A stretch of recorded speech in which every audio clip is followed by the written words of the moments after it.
लोग फंक्शंस के बारे में जान जाते हैं। एक बार तुम लोग फंक्शन को समझ गए, उसके बाद तुम लोग अभी तो हैकर रैंक नहीं, हैकर अर्थ नहीं, अभी थोड़ा वो एडवांस लेवल हो जाएगा या फिर बिगिनर से थोड़ा ज़्यादा इंटरमीडिएट हो जाएगा। फिलहाल तुम लोग कोडिंग बैट पे प्रैक्टिस कर सकते हो। उससे क्या होगा ना, तुम्हारा छोटा मोटा जितना बेसिक अभी जो भी पढ़े हो अभी बहुत ज़्यादा समझ नहीं आएगा, लेकिन अब हम लोग अभी से फंक्शन समझने के बाद हम लोग कोडिंग बैट का क्वेश्चन बनाएंगे। उससे क्या होगा ना कि हम लोगों को ये सारा कॉन्सेप्ट क्लियर हो जाएगा। तो फंक्शन के लिए तुम इतना समझ जाओ कि पहले एक मॉडिफायर लिखना पड़ता है, पब्लिक या फिर स्टैटिक या फिर पब्लिक स्टैटिक दोनों।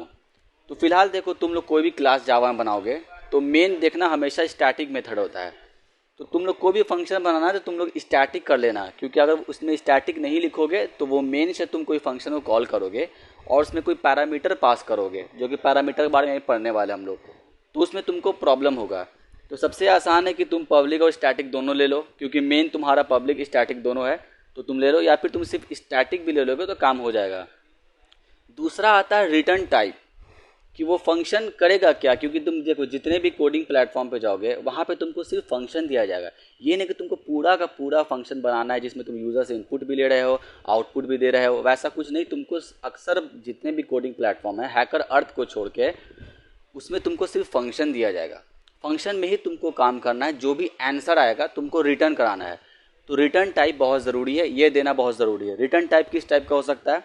वॉइड, यानी कि तुमको कुछ रिटर्न नहीं कराना है, तुमको सिर्फ उस पर कुछ काम करना है। हो सकता है तुम उसमें प्रिंट करा दो या फिर कोई भी काम करना है, लेकिन तुमको कोई आंसर देना नहीं है यूज़र को, तो वहाँ पे तुम वॉइड यूज़ करोगे।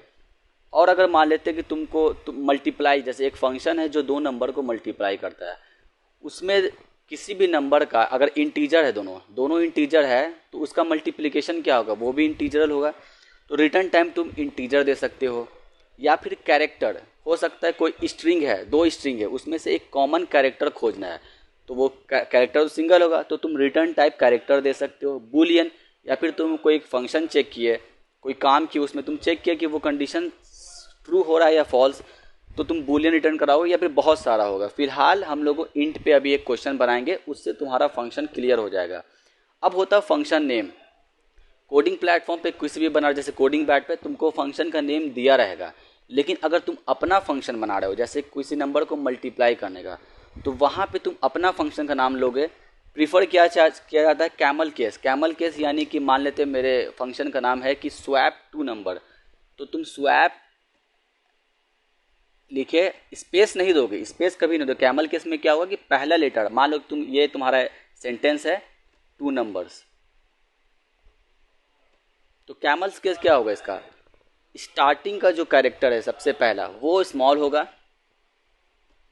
पहला वर्ड पूरा स्मॉल हो गया। उसके बाद अगला कोई वर्ड है, जैसे यहाँ पे टू है, तो इसको तुम कैपिटल दे सकते हो। उसके बाद अगला वर्ड क्या, नंबर्स, तो नंबर्स का एन कैपिटल, बाकी नंबर्स।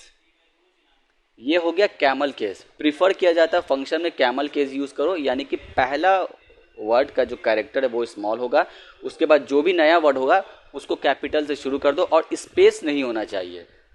अब होता है इसमें कि फंक्शन नेम हो गया, रिटर्न टाइप हो गया, मॉडिफायर। तुम अगर मेन फंक्शन पे काम कर रहे हो और तुम अपना फंक्शन बना रहे हो तो तुमको स्टैटिक लगाना पड़ेगा। सबसे आसान यही कि तुम हमेशा स्टैटिक लगाओ, ना भी लगाओगे तो पब्लिक से भी काम हो जाएगा। तुमको चेक करना पड़ेगा कि यूज़र का अगर कोडिंग प्लेटफॉर्म पे स्टैटिक दिया हुआ है और तुमको कोई नया फंक्शन बनाना है तो तुम स्टैटिक दो। फिलहाल इस पे उतना फोकस मत करो, क्योंकि अभी जो तुम लोग कोडिंग प्लेटफॉर्म पे काम करोगे वहाँ पे फंक्शन, उसका रिटर्न टाइप और उसका नाम और पैरामीटर सब दिया रहेगा। पैरामीटर क्या होता है, अगर देखो मल्टीप्लाई करना दो नंबर को, तो यूज़र से तुमको क्या चाहिए, दो नंबर चाहिए। पहला नंबर, नंबर 1 अगर तुम चाहते हो उसको नाम, और नंबर 2, तो कॉमा से सेपरेट करोगे, यहाँ पे इंट नम और कॉमा दिया, और दूसरा पैरामीटर चाहिए तो वो किस टाइप का होना चाहिए। फिलहाल अगर मेरे नंबर चाहिए तो दोनों का टाइप क्या होगा, इंटीजर या फिर फ्लोट या फिर डबल। लेकिन मान लेते कि तुम इंटीजर नंबर को मल्टीप्लाई कर रहे हो, तो पहला कैरेक्टर हो गया, मान लो कि तुम उसका नाम अपने चॉइस से दे सकते हो, तुमको जो आसान लगे। पहला तुम दे सकते हो num1, कि वो उसका टाइप क्या रहेगा सबसे पहले ये बताना पड़ेगा, और उसके बाद कॉमा दो, और तुमको दूसरा नंबर चाहिए उसका टाइप क्या होगा, उसका भी टाइप होगा इंट टाइप का, तो इंट लिए और उसका नाम तुम num2 दे दो। तो num2 ये हो गया तुम्हारा दो पैरामीटर। इसमें तुम अनलिमिटेड जितना चाहो पैरामीटर पास कर सकते हो, जितने की तुमको ज़रूरत है। ये हो गया पैरामीटर। पैरामीटर हमेशा राउंड ब्रैकेट में जाएगा। उसके बाद स्टार्ट होगा तुम्हारा मेन फंक्शन कर्ली ब्रेसेस का। इसके अंदर जो भी तुमको काम करना है ये इस फंक्शन के बॉडी के अंदर होगा। अभी हम लोग एग्जांपल के लिए एक मल्टीप्लिकेशन का, पहले मल्टीप्लिकेशन नहीं, सबसे पहले वॉइड से शुरू करते हैं। हालांकि वॉइड बहुत कम यूज़ होगा। कोई भी तुम कोडिंग करोगे प्लेटफॉर्म पे तुमको रिटर्न टाइप वॉइड बहुत कम मिलेगा। ज़्यादातर तुमको इंट, कैरेक्टर या फिर बुलियन ही मिलेगा, या फिर हो सकता है कि पूरा का पूरा एरे ही को रिटर्न कराना पड़े।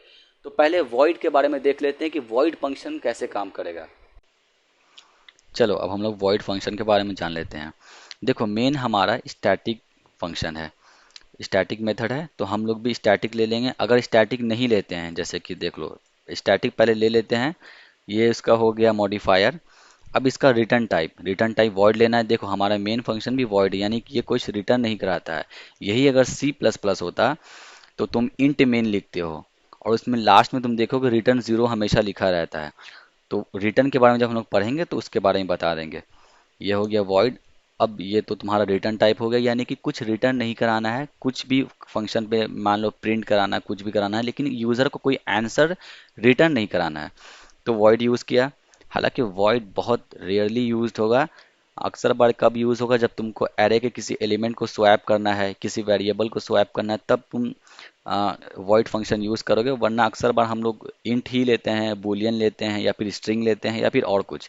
वॉइड बहुत कम यूज़ करते हैं, लेकिन फिर भी जानना बहुत ज़रूरी है। खास करके स्वैप करने के टाइम एरे के एलिमेंट को बहुत काम आने वाला, तो अभी जानना भी ज़रूरी है। तो मान लो ये मेरा फंक्शन का नाम हो गया ग्रीट यूज़र। अब देखो इस फंक्शन में पैरामीटर में क्या लेंगे।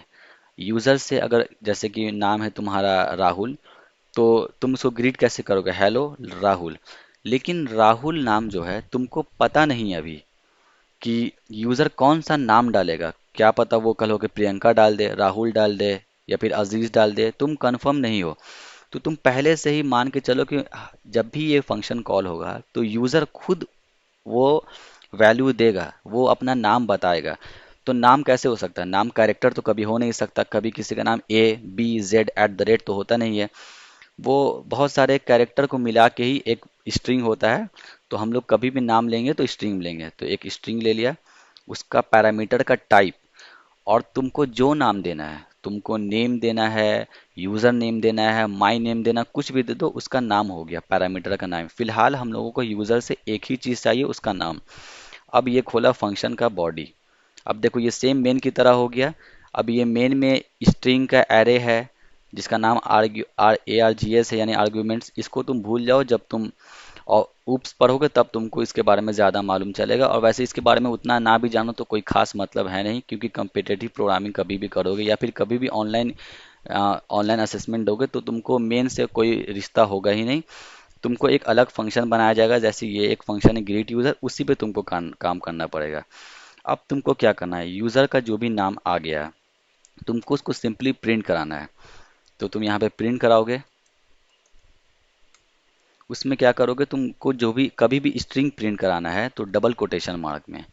अगर एक सिंगल कैरेक्टर प्रिंट कराना है तो ऐसे चल जाता है, लेकिन ऐसे करोगे देखो एरर आ जाएगा, इनवैलिड कैरेक्टर कांस्टेंट। तो यहाँ पे तुमको डबल कोटेशन देना है, क्योंकि हेलो लिखना है, हेलो एक कैरेक्टर से ज़्यादा है। तो हेलो और कॉमा दे के एक स्पेस। अब उस नेम को तुमको यूज़ करना है। तुम यहाँ पे नेम नहीं डाल सकते हो, वरना ये क्या होगा, एक स्ट्रिंग की तरह कंसीडर किया जाएगा।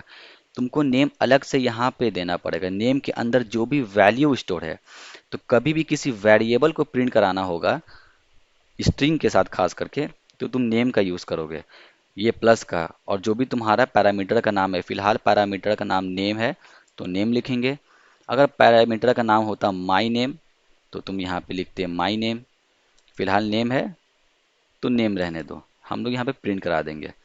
अब मेन में अब एक स्ट्रिंग का नाम तुम कुछ भी ले लो। मान लो कि यहाँ पे ज़रूरी नहीं कि तुम जो ग्रीट यूज़र में पैरामीटर का नाम दिए हो, तुम अपने कॉलर फंक्शन में, यानी कि फिलहाल तो तुम मेन से कॉल कर रहे हो तो मेन तुम्हारा कॉलर फंक्शन हो गया।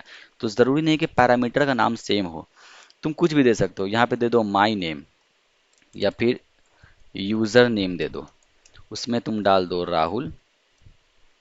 ये एक स्ट्रिंग है, राहुल एक स्ट्रिंग है, तो इस तरीके से तुमने स्टोर कर लिया। अब तुमको राहुल को ग्रीट करना है, यानी फंक्शन कॉल करना है, तो तुम इसी सेम फंक्शन को सिर्फ इसको कॉल करोगे, यानी कि ग्रीट यूजर।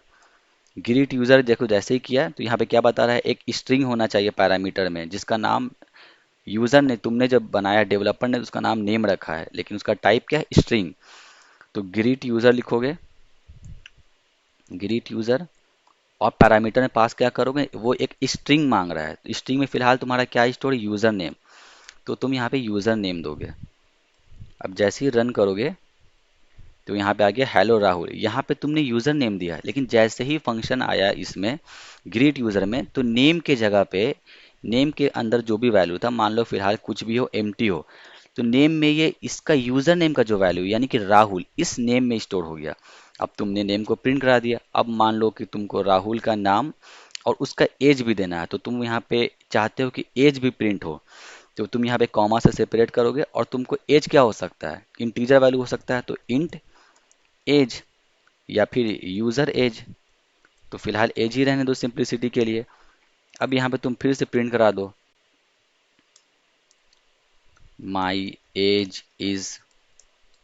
अब यहाँ पे वैसे ही बताता है एज का वेरिएबल तुमको चाहिए। मान लो कि तुमने यहाँ पे गलती से कभी एज ऐसे ही दे दिया, तुमको लगा कि ये तो वेरिएबल है, तो यहाँ पे वेरिएबल प्रिंट हो जाएगा। तो देखो यहाँ पे एरर आ गया। ये क्या बोल रहा है कि मेथड ग्रीट, इसमें दो चीज़ चाहिए, स्ट्रिंग और इंट, ठीक है, लेकिन तुमने सिर्फ क्या पास किया, सिर्फ एक स्ट्रिंग पास किया है, यानी कि यूजर नेम। यहाँ पे कॉमा दे के तुम उसका एज पास कर दो। ज़रूरी नहीं कि एज के लिए तुम वेरिएबल ही लो, कि एक इंट एज ले लिया, माई या फिर यूज़र एज इक्वल्स टू 20, ज़रूरी नहीं है। तुम या तो ऐसे भी पास कर सकते हो यूज़र एज करके, क्योंकि ये भी इंटीजर वैल्यू है और ये मांग भी रहा है फंक्शन इंटीजर वैल्यू, या फिर तुम डायरेक्ट ऐसे पास कर दो 20, 20 भी तो इंटीजर वैल्यू है, तो वो भी हो गया। अब तुम यहाँ पे प्रिंट कराओगे, देखो माई एज इज एज, तो ये जो एज है ये एक स्ट्रिंग की तरह एक्ट कर रहा है। अब तुमको चाहिए एज के अंदर जो भी वैल्यू है, इस एज के अंदर जो भी वैल्यू है, तो यहाँ से हटाओ, यहाँ पे प्लस करो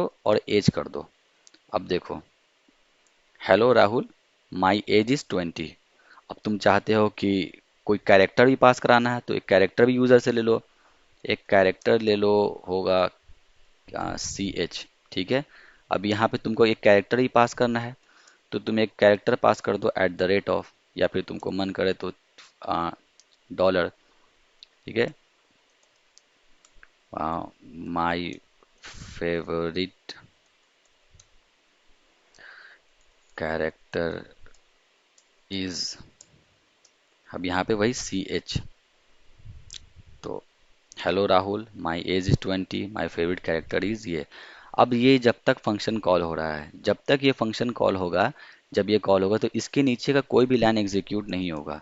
जैसे यहाँ पे देख लो, this line is after the function call, तो ये लाइन कब एग्जीक्यूट होगा, जब तक ग्रीट यूजर का सारा फंक्शन बॉडी में जो भी काम था वो जब तक कंप्लीट ना हो जाए, तब तक इसके नीचे का कोई भी लाइन नहीं चलेगा। तो ये लाइन जो भी है, the this line is after function call, ये लास्ट में प्रिंट होगा। देखो, पहले राहुल प्रिंट हुआ इस नंबर लाइन पे, उसके बाद उसका एज प्रिंट कराया, उसके बाद उसका फेवरेट कैरेक्टर प्रिंट कराया, उसके बाद जब ये फंक्शन खत्म हो गया कंप्लीटली, तो ये वापस अपने कॉलर फंक्शन के पास गया, यानी कि मेन के पास गया। अब इस फंक्शन का काम हो गया। अब ये फंक्शन चलेगा। ये तो हो गया वॉइड के बारे में। अब हम लोग देख लेते हैं कि अगर रिटर्न टाइप वॉइड ना हो तब क्या करना है। अब देखो, हम लोग फंक्शन का यूज़ क्यों करेंगे और इन टाइप कर क्यों लेंगे। मान लो कि एक नंबर ले लिया इंट, ये तो प्रिमिटिव डेटा टाइप है, इसका नंबर ले लिया तुमने, num1 नाम रखा इसका, इसमें तुमने वैल्यू डाल दिया 10। एक और नंबर ले लो जिसका वैल्यू मान लो कि अब फिलहाल 30 है, तुम चाहते हो कि इन दोनों को मल्टीप्लाई करके जो भी आंसर आएगा हमको उसको प्रिंट कराना है। तो तुम या तो डायरेक्ट ऐसे प्रिंट करा सकते हो, num1 मल्टीप्लाई बाई num2, तो यहाँ पे 300 आ गया।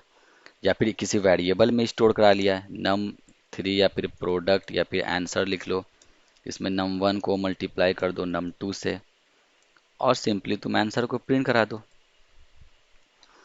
अब मान लो बार बार तुमको दो नंबर है जिसको मल्टीप्लाई करना है, फिलहाल नंबर नम टू है, मान लो किससे तुम्हारे पास 100 बार होता, 100 एलिमेंट होता, तो क्या तुमको सबको बारी बारी ये ऐसे नम वन नम टू करके आंसर वन आंसर टू करके करते हैं?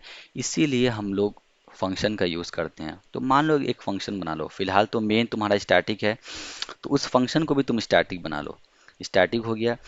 अब देखो दो नंबर है, दोनों का वैल्यू इंटीजर है, तो क्या दोनों को मल्टीप्लाई करेंगे तो क्या कोई नंबर ऐसा आएगा कि डबल आ गया या फिर डेस पॉइंट में आ गया, फ्रैक्शन में आ गया? ऐसा तो होगा नहीं। दो इंटीजर को मल्टीप्लाई करोगे तो उसका आंसर भी इंटीजर आएगा। तो रिटर्न टाइप क्या होगा? यहाँ पे रिटर्न टाइप तुम्हारा इंटीजर होगा, इंट। ठीक है। अब तुम अपने फंक्शन का नाम चूज करो, तुमको जो भी रखना। मान लो कि तुमको नाम रखना है मल्टीप्लाई, ये तो तुम्हारा फंक्शन का नाम हो गया। अब बचा पैरामीटर। अब किसी भी दो नंबर को मल्टीप्लाई करने के लिए तुमको कितना पैरामीटर चाहिए? दो पैरामीटर चाहिए। तो फिलहाल तुम उसका नाम रख लो ए।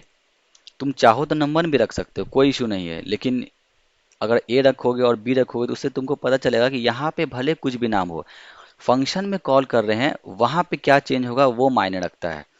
तो ए रख लिया और एक और नंबर रख लिया इंट बी, दोनों का टाइप क्या होगा? इंटीजर।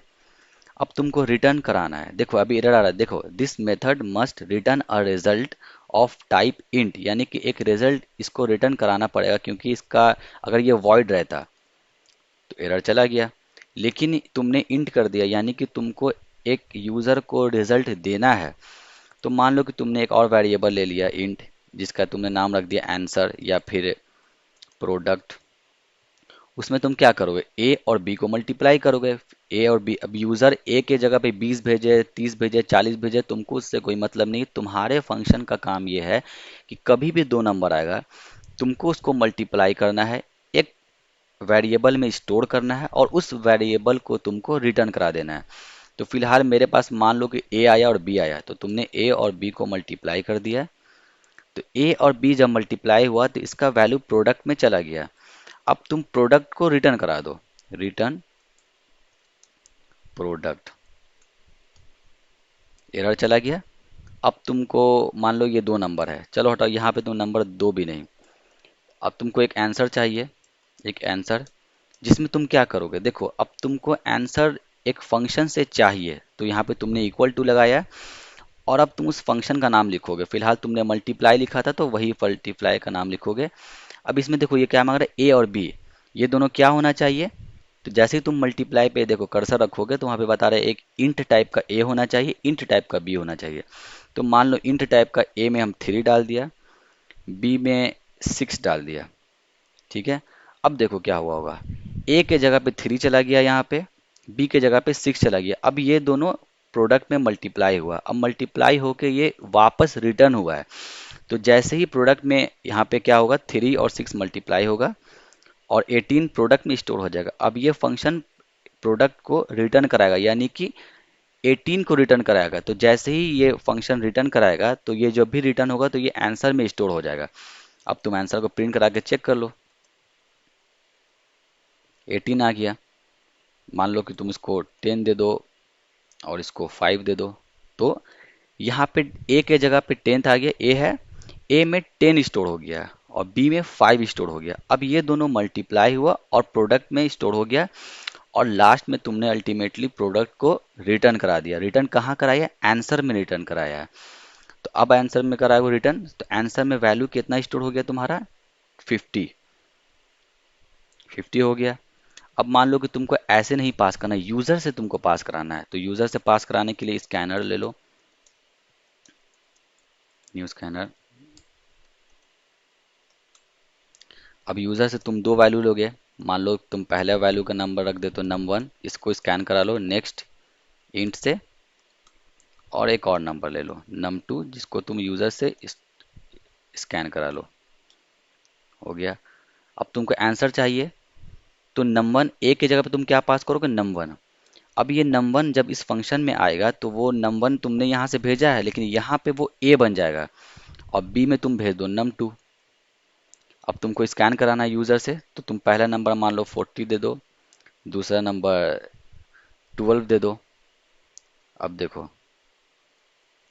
480 आ गया आंसर, यानी यूज़र से पहले 40 स्टोर हुआ, स्कैन हुआ, नम1 में स्टोर हो गया, 12 स्कैन हुआ, num2 में स्टोर हो गया। अब जब तुमने फंक्शन को कॉल किया तो ए में आ गया num1 का वैल्यू, बी में आ गया num2 का वैल्यू। अब दोनों प्रोडक्ट मल्टीप्लाई हुआ और प्रोडक्ट को रिटर्न करा दिया, लास्ट में रिटर्न है, रिटर्न हो गया आंसर, और जो भी रिटर्न वैल्यू हुआ आंसर में स्टोर हो गया, तुमने सिंपली आंसर को प्रिंट करा दिया, हो गया। अब हम लोग कोडिंग क्वेश्चन करेंगे कोडिंग बैट पे, और तुम लोग भी प्रैक्टिस करना, जो जो क्वेश्चन अभी बोलूंगा तुम लोगों को वो क्वेश्चन को प्रैक्टिस करना है खुद से। 5 मिनट पॉज करना, 5 मिनट का 10 मिनट ले लो, पॉज करो, खुद से बनाना, नहीं बनेगा तब तो भी सॉल्यूशन मैं देने ही वाला हूँ।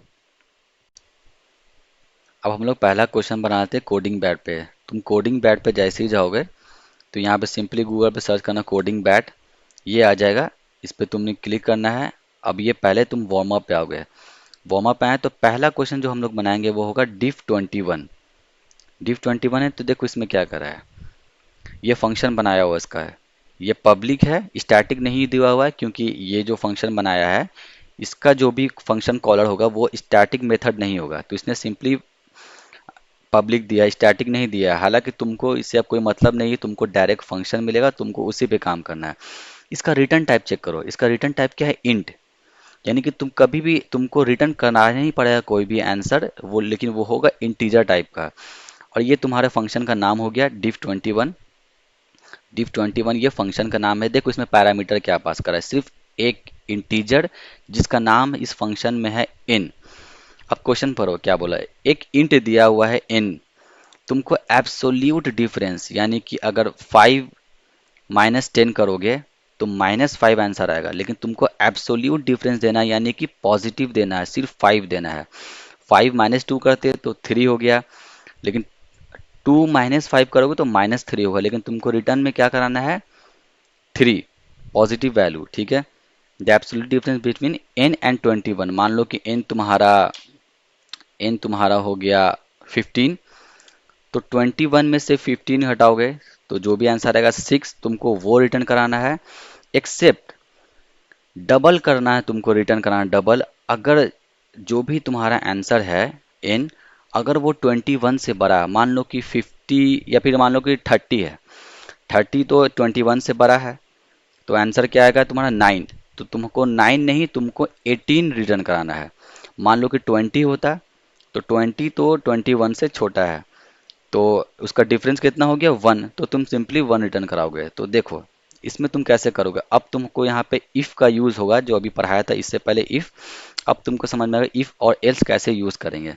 पहले हम लोग क्या कर सकते हैं कि अगर मान लेते हैं सबसे पहले 3 चीज़ हो सकता है, n 21 से छोटा होगा, या फिर n 21 के इक्वल होगा, या फिर 21 से n बड़ा होगा। n यानी कि यूज़र जो भी नंबर देगा, यूज़र पे डिपेंड करता है वो n में क्या डालेगा, वो 100 डाल सकता है, 200, 300, 0, -19, जो भी उसको मन करे वो डालेगा, ठीक है।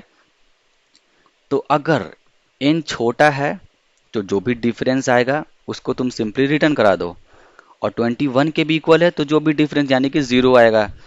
अगर बड़ा है तो बड़े वाले नंबर में से 21 को घटाओ, वो जो भी रिजल्ट आ रहा है उसको मल्टीप्लाई कर दो, डबल कर दो, ठीक है। तो एक कंडीशन क्या बना कि नंबर अगर छोटा है, देखो अगर छोटा है या फिर इक्वल है तो एक ही में काम हो जाएगा, इफ में, यानी इफ अगर n छोटा है या फिर इक्वल है 21 के, तो हम लोग क्या रिटर्न कराएंगे, यहाँ पे सिंपली हम लोग को उसका डिफरेंस रिटर्न कराना है। यानी देखो नंबर छोटा है तो तुम उसमें डायरेक्ट 21 में से घटा दो और उसको रिटर्न करा दो, रिटर्न करा दो 21 माइनस n, इन दोनों को ब्रैकेट में ले लो, 21 में से n चला गया।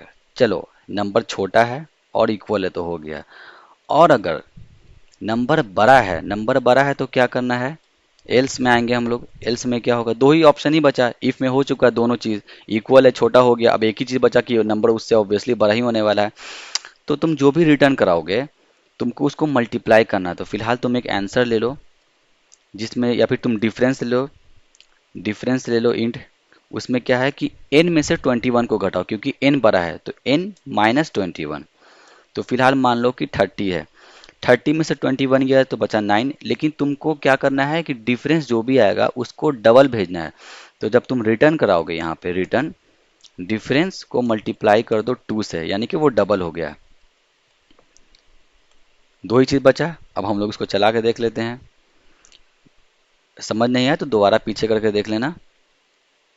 ये तो हो गया, ये कंप्लीट हो गया। दूसरा चीज़ देखो, तुम एक वेरिएबल यहाँ पे डिफरेंस स्टोर किए हो। तुम चाहते तो डायरेक्ट तुम इसको रिटर्न कैसे करा सकते थे। यहाँ पे डिफरेंस में क्या है, n-21 है, तो n-21 को यहाँ पे ले लो। अब जो भी रिजल्ट आएगा घटा के उसको 2 से मल्टीप्लाई कर दो, सिंपल। यहाँ पे से इंट की भी ज़रूरत तुमको नहीं पड़ा। अभी रन करके देख लो, बात वही रहा।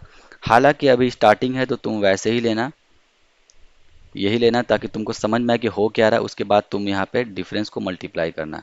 बाकी तुम चाहो तो इसको और भी शॉर्ट कर सकते हो। ये हो गया। एक और क्वेश्चन है वार्म अप में। अगर तुम वार्म अप में आओ तो हम लोग diff 21 बना लिए हैं। एक और है क्लोज 10। और भी क्वेश्चन है, लेकिन इसमें एंड और का यूज़ है। तो ये जो अगला लेक्चर बनेगा वो उसी पे रहेगा। तो उसके बाद हम लोग ये सारे क्वेश्चन को भी बनाएंगे। फिलहाल जितना तुमने पढ़ा है फंक्शन के लिए, उसमें से तुम और भी क्वेश्चन खुद से भी चेक कर सकते हो। बाकी तुम यहाँ से भी अभी एक क्वेश्चन क्लोज 10 है, इसको बनाने की कोशिश करते हैं हम लोग। देखो इसमें क्या बोल रहा है। इसका रिटर्न टाइप क्या है, इंट है। यानी कि हम लोगों को आंसर जो भी रिटर्न कराना है वो इंटीजर टाइप का होना चाहिए, और रिटर्न कराना ही है क्योंकि वॉइड नहीं है, इंट है। इसमें क्या है, देखो पैरामीटर में दो नंबर है, इंट है इंटीजर ए और एक इंटीजर बी है। अब हम लोग क्वेश्चन को पढ़ लेते हैं। क्या है, गिवन टू इंट वैल्यूज, दो इंटीजर वैल्यू दिया जाएगा। इसमें से तुमको क्या रिटर्न कराना है, जिसका वैल्यू 10 के करीब हो, या फिर और 0 को रिटर्न कराओ अगर दोनों का डिफरेंस दोनों 10 के ऑलमोस्ट करीब, जैसे 7 10 के करीब है, 3 और 13 वो भी 10 के करीब है, 3 का डिफरेंस है दोनों में, तो रिटर्न 0 कराना है। ठीक है। अब इसमें तुमको बोल रहा है मैथ डॉट एब्सोल्यूट कराने के लिए, जिसमें से दोनों का डिफरेंस निकलता है। मैथ डॉट एब्सोल्यूट क्या होता है कि अगर तुम छोटे नंबर में से बड़े नंबर को घटा रहे हो, तो अगर वो निगेटिव आ रहा है तो उसको पॉजिटिव कर देगा। जैसे 3 में से अगर तुम 5 घटाते हो, यहाँ पे तुम देख ही लो। मैथ डॉट एब्सोल्यूट, मान लो एक नंबर है, या फिर सिंपली ले लो एब्सोल्यूट वैल्यू। तो मैथ ऐसे लिखोगे, मैथ मैथ एक क्लास है, तो डॉट एब्सोल्यूट, एब्सोल्यूट हो गया। इसमें क्या है, दो दो एक ही वेरिएबल मांगता है, लेकिन अगर तुमको दो वेरिएबल पास करना है तो मान लो कि तुमने 6 में से 30 को ये किया, घटाया। अब तुम इसको प्रिंट करा दो एब्सोल्यूट वैल्यू, तो आना तो चाहिए -24, लेकिन ये आएगा 24। तो अगर छोटे नंबर में से, या फिर इतना समझ लो कोई भी निगेटिव वैल्यू है, हालांकि ये देखो वैल्यू एक ही बन गया है, ये वैल्यू एक ही मांग रहा था ना, इसमें देखो पैरामीटर में एक ही सिर्फ इंट ए मांग रहा था, यानी एक ही वेरिएबल होना चाहिए, एक ही पैरामीटर। तो जब ये दोनों घटेगा, दोनों का डिफरेंस, तो वो ऑटोमेटिकली एक ही बन जाएगा। ये कंपाइलर में क्या हो जाएगा, ये ऐसे बन जाएगा -24। ठीक है। और ये क्या करता है, निगेटिव को पॉजिटिव में कर देता है। तो हम लोग यहाँ पे यूज़ करेंगे। तो देखो एक वैल्यू है ए, तो एक है, मान लो कि एक है ए 7, ए तुम्हारा 7 के इक्वल है, और बी तुम्हारा 13 है, या फिर डी बी को तुम 15 मान लो। तो 10 के करीब ज़्यादा कौन है, तो अगर तुम दोनों में से 10 को घटाओगे, मान लो कि 7 है, 7 में से 10 को घटाया, तो एब्सोल्यूट डिफरेंस 3 हुआ, यानी कि वो 10 से सिर्फ 3 डिस्टेंस दूर है।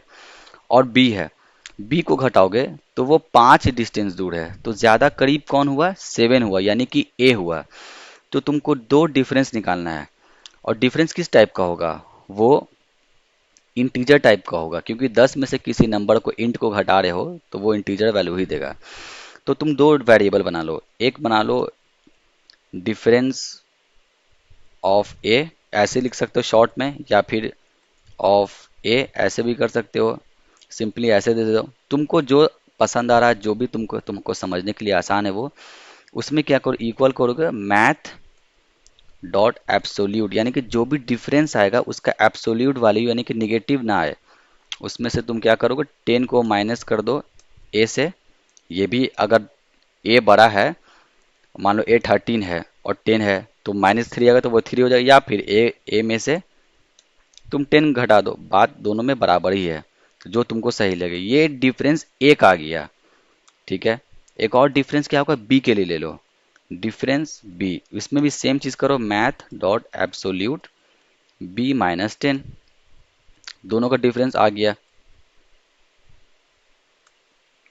अब तुमको चेक करना कि किसका डिफरेंस छोटा है। जिसका डिफरेंस छोटा होगा वही को तुमको रिटर्न कराना है। यानी कि अगर ए का डिफरेंस छोटा है तो तुम ए को रिटर्न कराओगे, अगर बी का डिफरेंस छोटा है तो तुम बी को रिटर्न कराओगे। और यहाँ पे एक कंडीशन है कि जीरो रिटर्न कराना है अगर टाई हो जाता है, यानी कि दोनों का डिफरेंस, यानी दोनों सेम डिस्टेंस से ही करीब है, तो वो टाई हो जाएगा। तो पहला कंडीशन क्या निकला, अगर ए छोटा है। तुम ए कब रिटर्न कराओगे, अगर ए ज्यादा करीब है, यानी कि डिफरेंस छोटा है। तो इफ डिफरेंस ऑफ ए, अगर वो छोटा है किससे, डिफरेंस ऑफ बी से, डिफरेंस ऑफ बी से, तब तुम यहाँ पे क्या रिटर्न कराओगे, रिटर्न कराओगे ए, क्योंकि ए ज्यादा करीब है। ठीक है, एल्स इफ, अभी तुमको एल्स जो पढ़ाया था इफ एल्स, इसमें तुमको एल्स का काम आ गया। एल्स इफ अगर डिफरेंस बी छोटा है डिफरेंस ए से, तो तुम बी को रिटर्न कराओगे।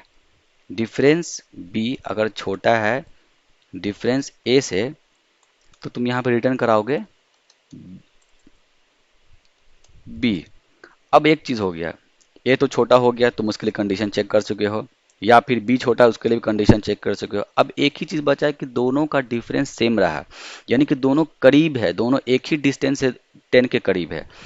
तो एक ही कंडीशन बचा ना, एल्स। तुम सिंपली यहाँ पे एल्स दे दो। एल्स में क्या हो जाएगा, तुमको क्या बोला है, देखो रिटर्न करा दो जीरो, तो रिटर्न जीरो। ठीक है, यानी कि 13 और 7, अगर ए 7 है और बी 13 है तो दोनों का डिफरेंस 3 है। तो यहाँ पे रिटर्न क्या बोला है, जीरो कराने के लिए। अब इसको रन कर लेते हैं। अब यहाँ पे इफ एल्स का तुमको कंडीशन समझ में आ गया होगा, और मैथ डॉट एब्सोल्यूट का भी। अब कोडिंग में क्या है ना कि तुम शुरुआत से पूरा थ्योरी पढ़ोगे तो बहुत ज़्यादा चांस है कि तुम भूलते भी रहोगे।